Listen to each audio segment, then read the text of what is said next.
पवित्र बीजक प्रज्ञाबोध शब्द 82। तुम यही विधि समझो लोई। शब्द 82। तुम यही विधि समझो लोई। गोरी मुख मंदिर बाजई। एक सरगुण घट चक्र ही बेधे। बिना वृषभ कोल्लू माचा। ब्रह्म ही पकरी अग्नि माँ। होमय मच्छ गगन चढ़ी गाजा।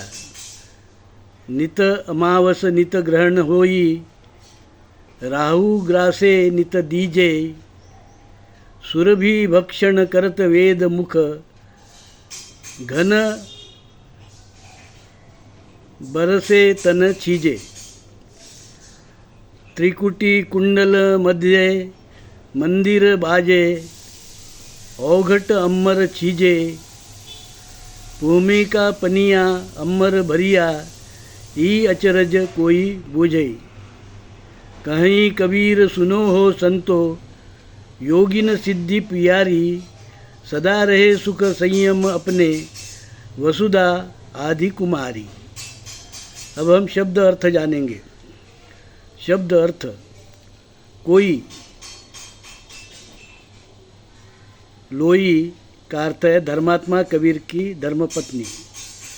गोरी मुख सुंदर स्त्री। योगी की कुंडलिनी। मंदिर का अर्थ है नाभि। एक सरगुण का मतलब है मन। छठ चक्र का अर्थ है योगी शरीर शक्ति की समझ। वृषभ का अर्थ है बैल। माचा का अर्थ है ज्योत दिया। अग्नि का अर्थ है होम योग अग्नि। मच्छ का अर्थ है मछली। गगन का अर्थ है विश्व। गाजा का अर्थ है गर्जना। ग्रासे का अर्थ है खाना। सुरभि का अर्थ है सुरभि भक्षण का अर्थ है गोमांस खाना। वेद मुख का अर्थ है ब्राह्मण। घन का अर्थ है बादल। चीजई का अर्थ है बरसना। त्रिकुटी का अर्थ है दोनों आग के बीच। मंदिर का अर्थ है स्थान। औघट का अर्थ है दुर्गम। भूमि का अर्थ है पृथ्वी। पनिया का अर्थ है पानी। अम्बर का अर्थ है अंबर आकाश। व सुधा का अर्थ है पृथ्वी धरती। आदि कुमारी का अर्थ है सबकी। प्रज्ञा बोध। अब हम प्रज्ञा बोध जानेंगे। धर्मात्मा कबीर कहते हैं, भाइयों सुनो। लोई तुम भी सुनो। विदेशी यूरेशियन वैदिक ब्राह्मण धर्म के लोगों ने क्या क्या तमाशे खड़े किए हैं। पहले वेद अनुसार ब्रह्मा के मुख से पैदा हुए खुद को सर्वश्रेष्ठ ब्राह्मण बताया और उनकी कन्या पार्वती गौरी को मूल भारतीय हिंदू धर्म के शिव से ब्याहने से इसलिए मना किया कि वो शूद्र है और शूद्र को ब्राह्मण कन्या नहीं दी जा सकती है। पर जब गौरी पार्वती ने जीत कर शिव से ब्याह किया, उसको बच्चा गणपति हुआ और लोग गौरी गणपति को पूजने लगे, तो दान दक्षिणा के लिए ब्राह्मणों ने गौरी गणपति के मंदिर बनाना शुरू कर दिए।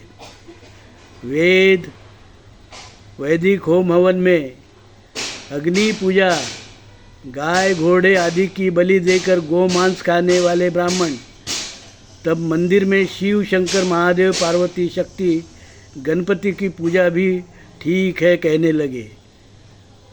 उल्टा भी उन्हें दान दक्षिणा के लिए ठीक लगने लगा।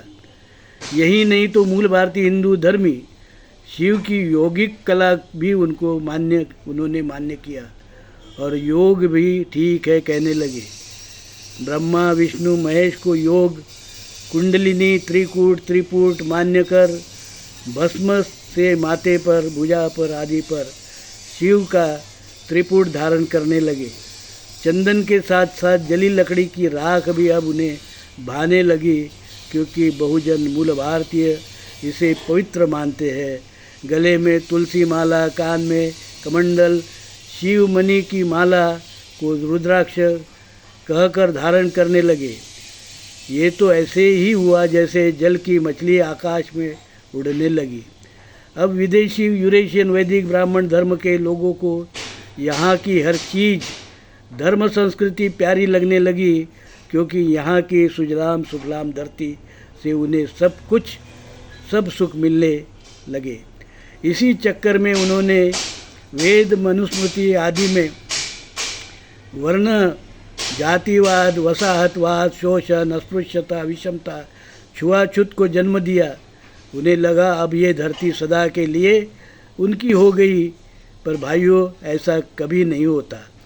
अहंकार शोषण करने वाले भी एक दिन मिट जाते हैं।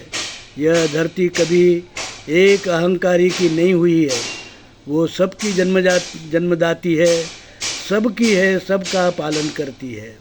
कबीर साहेब विदेशी यूरेशियन वैदिक ब्राह्मण धर्म के पांडे पुजारी ब्राह्मण से कहते हैं, हे गोमांस खाने वाले ब्राह्मण, अपने विकृत धर्म संस्कृति का इतना घमंड ना करो।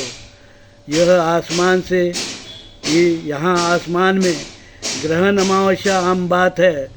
जो पानी भाप और बादल बनकर आकाश में उड़ता है, इतराता है, उसे भी एक दिन जमीन पर गिरकर उतरना होता है। घमंड, अहंकार, जातिवाद, अस्पृश्यता, विषमता, शोषण करना बंद करो। होश में आओ। चेतन राम सबका घमंड तोड़ता है और तुम्हारा भी टूटेगा, यह निश्चित है।